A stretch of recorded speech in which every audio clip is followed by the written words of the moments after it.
Hey friends, it's Naked Truth Babe here. I wanted to give you an overview of some of the things that were brought to my attention in the last week and some things I've been following for a long time and a discovery that I have made on my own, which I think you will find interesting and curious. So I'm going to show you exactly what I found and some other information that came right after that in doing some research based on some information I know about looking up websites. I'm going to go ahead and share my screen with you. So my brother sent me a message about this article about measles anywhere is a problem everywhere. And so when you hover over this link, you can see down in the far left-hand corner of my screen that it will give you the actual URL of what you're clicking on. Now, this link is showing CBS News, which is interesting because the link that it displays down here is m-gat.es.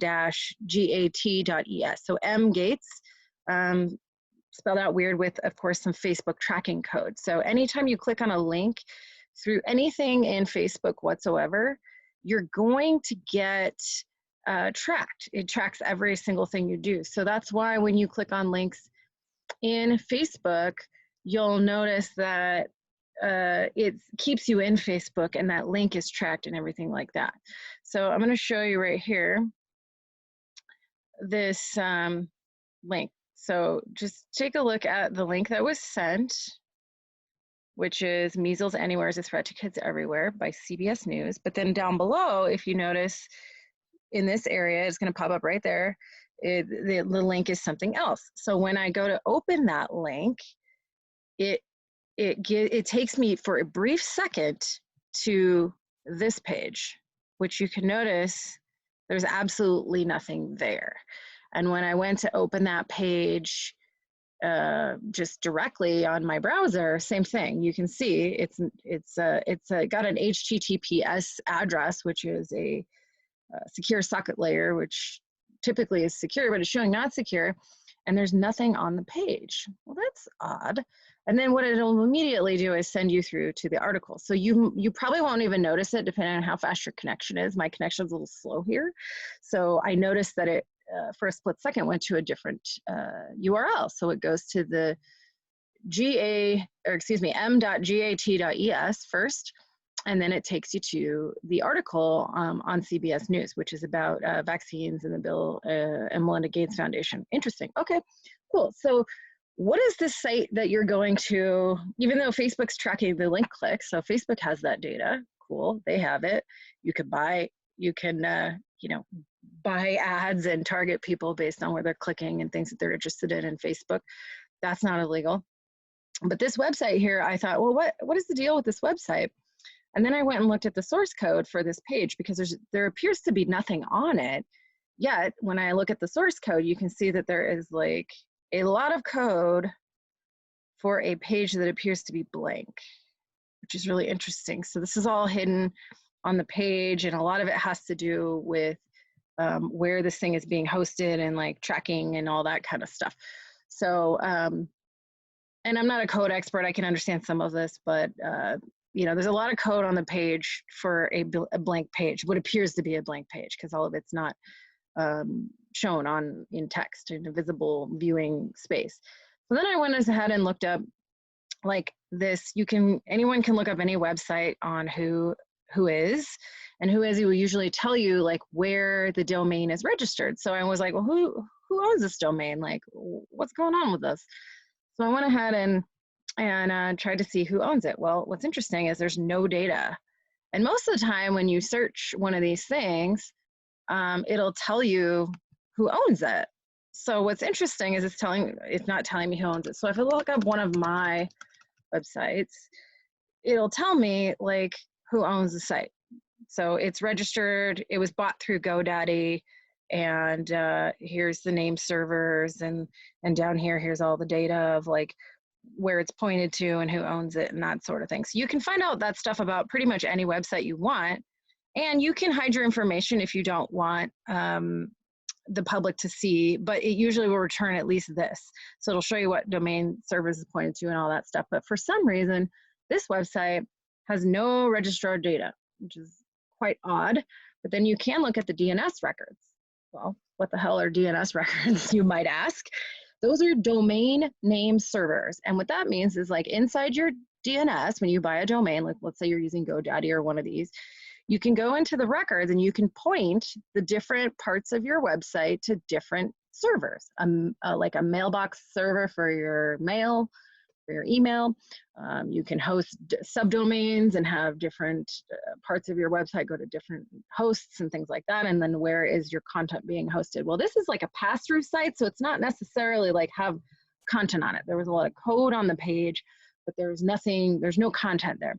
So they're using this service called Cedo parking, which I didn't really know much about, but apparently you can park domains and get ad income by having people land on your domain and have a bunch of traffic going. And you've seen some of these sites before where you go to search it and it's really not a site, it's just a bunch of links and ads. And that's where they're hosting this domain, is through this domain parking. And then they just have a bunch of code on the front. And this company is basically, I believe, out of Germany is the deal with these guys. So it's a German company, and they do this for a lot of people who are using that. So if we look up the who is for these guys, we see that they're parking the site there, but they have some code that's tracking people. And then they have this interesting mail host I've never heard of called Picklehost. Well, I've never heard of Picklehost. I'm sure there's a lot of mail server companies out there. A lot of people use Gmail or things like that. So I was like, well, let me just do some digging on Picklehost. Like, who the hell is that? So I looked into Picklehost, and when you look into Picklehost, you can see that, and this is a site that also returns data based on what it finds listed. You can see that picklehost.com DNS is an operation of Amazon. So Amazon has mail that you can buy, just like Gmail. You can have G Suite and have your mail point to any domain you want. So these guys have a server on Amazon. Okay, so they're using Amazon servers to host something called picklehost.com. Well, who's using picklehost.com? Well, funny you should ask, because this is going to tell us. So you can see that everything's hosted in Seattle and that the provider is Amazon. And then you can see all these accounts that are being used through Picklehost. So we have Merck, we have Halliburton, we have DuPont, more Merck, and then we have MIT. So you can see that, like, there are interesting hostings going on through this Picklehost mail server being used by some interesting collaboration of companies. Halliburton being a large contractor, oil company and government contractor who, if you remember back to the past, Dick Cheney served as one of their top people. And then what did he end up doing? Causing wars and funneling money into military contractors like Halliburton. Surprise. Okay, cool. So drug company Merck in here, and Halliburton and DuPont and MIT, which I found very curious. So there's nothing illegal about doing this, as far as I know. I don't know, but it's just interesting to see, like, that m.gat.es, m.gat.es site is being hosted by, we don't know who owns it, but the mail server that belongs to it is going through Picklehost, which was purchased by Amazon, but is serving all of these different companies, which is very interesting to me. So that was something that I discovered by looking into this. And then the other thing is that Microsoft and Halliburton have a relationship. They were going into some contracts just a couple of years ago about the gas and oil industry. And coincidentally, the gas and oil industry has been very disrupted by this thing, and oil prices have been going way down, and there's all kinds of interesting things going on at Halliburton with them buying back all their bonds. And I don't know what the implications of that are, but there is some definite collaboration going on between these two companies, and there has been. As far as Merck goes, I'll get into that here in a minute. But that website also kind of leads me to look at the Gates Foundation, because why would someone want to track that article, right? So they're wanting to track this article by CBS News. There's been a lot of CBS News pushed out. Bill Gates is getting a lot of play on CBS News right now. He's also been on Fox News, which I'm going to show you a clip of that here in a minute. But so he's been on CBS News a bunch. This is an article by CBS News. But why would these companies, okay, why do they want to track people clicking on this particular article? Because it has to do with the Bill and Melinda Gates Foundation. It's very interesting that they're gathering data, and who knows what kind of things that they're dropping onto your machine. Now, I don't know what that is yet, because I haven't had a chance to have somebody who knows how to read this see exactly what kind of, I know there's cookies dropping on here because I saw that language in here. So there is some tracking going on by this site, and what can happen is any site that you visit can drop a cookie on your, there's cookie all up in here. So they can drop cookies on your device and on your browser, so that anytime you touch some other thing that they want to track, they can gather that information. So then they can follow you around the internet on your browser, if that's like a Safari browser, or it's a Chrome browser or whatever. They can also track you in your activities in Facebook as well. So you can have tracking pixels. Anyone can have a tracking pixel on their website. We use them on our websites to find out, to serve certain ads to people depending on if they've landed on our content on our websites before or not, or if they've landed on a particular page in our content. So these people are collecting this information in order to probably serve up to you ads or other information, or promote certain agendas to you. And this is not a new thing. This is the way of the internet now, and of advertising. And some people use it like listening to you talking about needing a new rug, and then, oh, there's a new rug. Imagine that. So same kind of thing, they're listening, but passing through this other site is a very interesting thing. And I'm just wondering what other kinds of things are able to track, and what's buried in this page that for a split second no one's noticing. So that's interesting. The other thing that's I find very interesting is Bill Gates, and sort of him being very, very prominent in this. There's been a lot of interesting news about him, and his prediction about this whole thing happening in 2015, him running a pandemic simulation in New York in October, I believe it was, just this last year, him having huge financial interests in his foundation that invests in vaccine and drug making companies. So there's a lot of articles out there. You can do your own research about the conflicts of interest that exist right now with Bill Gates.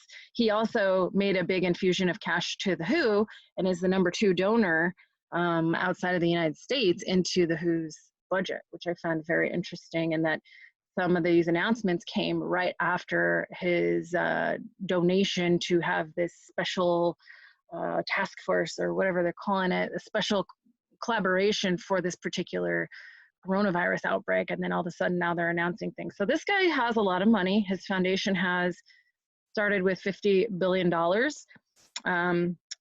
What's interesting about the foundation itself is foundations don't actually do any charity work. What they do is they generate money, and they give that money out to other agencies and or corporations, as in the case of this particular foundation. So the Bill and Melinda Gates Foundation not only holds stocks and bonds in all of these drug companies, as you can see here, they also give money directly to these organizations, which are for-profit entities, to continue to develop vaccines and things like that. So they own stock, and then they turn around and give them money back, which I find really interesting. And what I also find interesting is that Bill Gates' personal wealth has gone up along the same lines as his foundation assets have. So that's quite interesting. For being such a philanthropist, you would expect to see them give away more money, but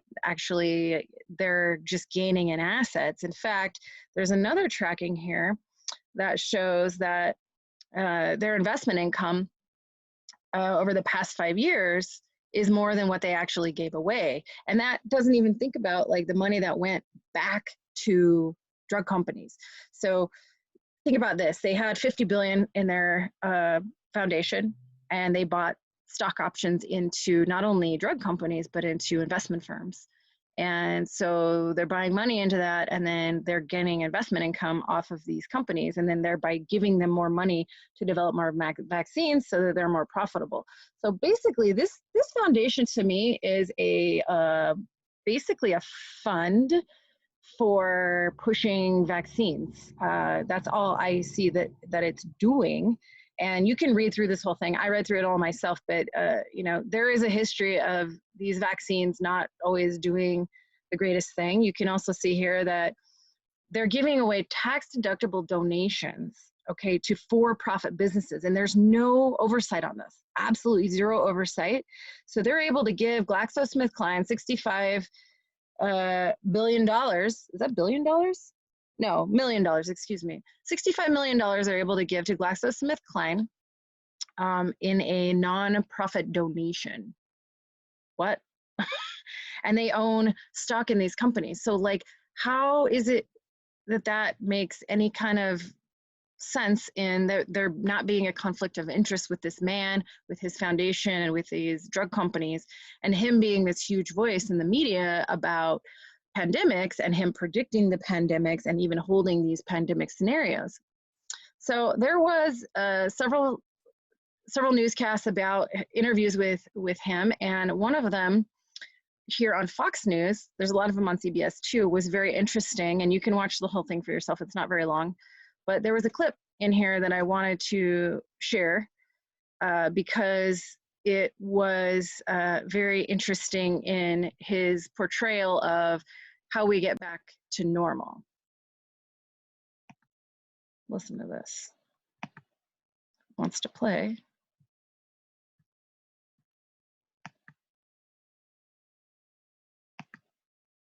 It's weird. It's very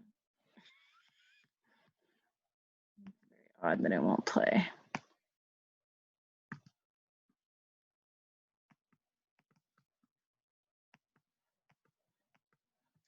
What in the heck?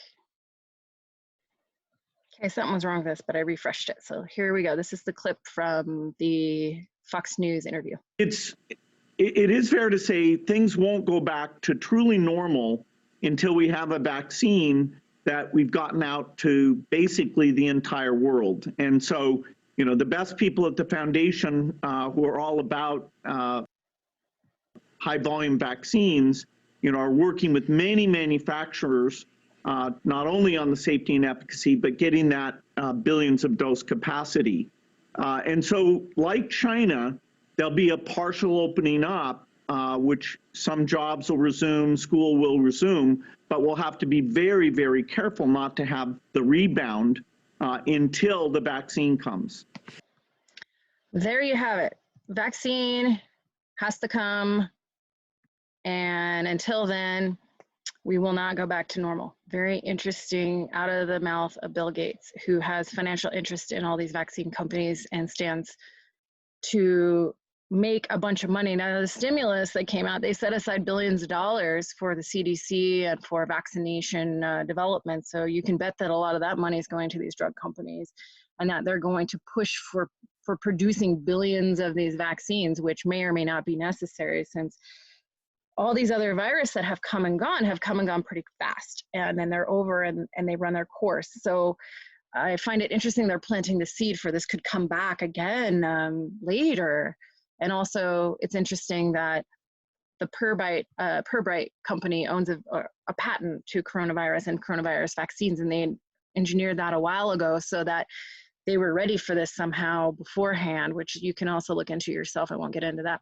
I wanted to also share a little bit about this fella, old Fauci, who also has good buddies with Bill Gates, and they serve on some collaborative organizations together that are involved in pandemic preparedness and vaccine development and that sort of thing. This guy's been involved in the administration for 5 administrations, so he's involved deeply with what some people refer to as the deep state.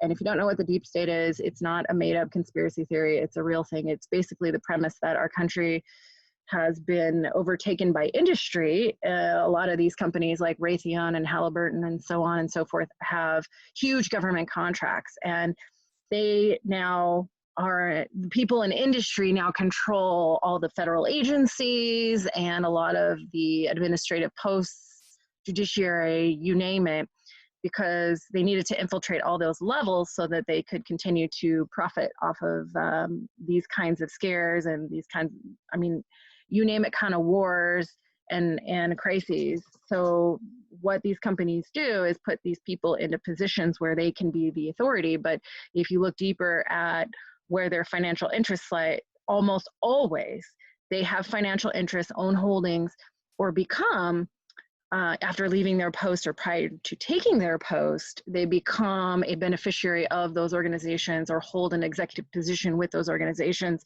You can look at the CDC with Julie Gerberding, who served at Merck and was the CDC executive director, revolving door. You can look at Judge Clarence Thomas with Monsanto, revolving door with judiciary. There are so many examples of this. I won't get into all of them. But here Fauci is saying in 2017, from out of his mouth, just like Bill Gates, they're predicting these things to happen. I just wanted to give you this clip of what he is promising will happen. And I'm sure you've seen this on the news, but just so you can not take my word for it, but see it out of his own mouth, here it is. Moment is that there is no question that there will be a challenge to the coming administration in the arena of infectious diseases, both chronic infectious diseases in the sense of already ongoing disease, and we have certainly a large burden of that, but also there will be a surprise outbreak. There will be a surprise outbreak. There will be a surprise outbreak. And I hope by the end of my relatively short presentation, you will understand why history, the history of the last 32 years that I've been the director of NIAID, will tell the next administration that there's no doubt in anyone's mind that they will be faced with the challenges that their predecessors were faced with. Okay. Straight out of his mouth, Fauci says there will be a surprise outbreak. Surprise! So I just wanted to give my perspective on this. I've been digging deep on this for weeks. I've been watching a lot of these articles coming out about the WHO and looking at the numbers, and a lot of the things that I'm seeing don't really make as much sense as what they're saying. And I've known that the CDC is a vaccine company for years. I've been watching what the moves that they make, the moves the FDA makes. And I think if you take a look at what the FDA does, okay, they have rubber stamped a number of medical devices and medications that they have since recalled, and now there are huge lawsuits against because they harmed people. Okay, so that happens every day. I mean, I think Zantac is one of them, and it's caused all kinds of problems with people and birth defects and such. Did they know that before they rubber stamped it? Were there studies that hid the fact that these things cause problems? Is this a cost of doing business in the pharmaceutical industry now? What I find also interesting is that vaccines, childhood vaccines especially, in 1986, were given legal immunity. That means that is the only product that I know of right now that can be made without safety and efficacy, with no legal recourse by anyone. There is a dollar amount, a percentage of the vaccine that goes to a separate court in the United States that oversees vaccine injury reports. There is a reporting system which almost no one knows about and doesn't get reported to hardly, I would say 1/100th of the time there is an incident. I've talked to multiple parents, people in my family whose kids have had incidents with reactivity or even themselves having reactions to vaccines. Doctors do not tell them to report it because it's considered normal to have a reaction to a vaccine. That means it's working.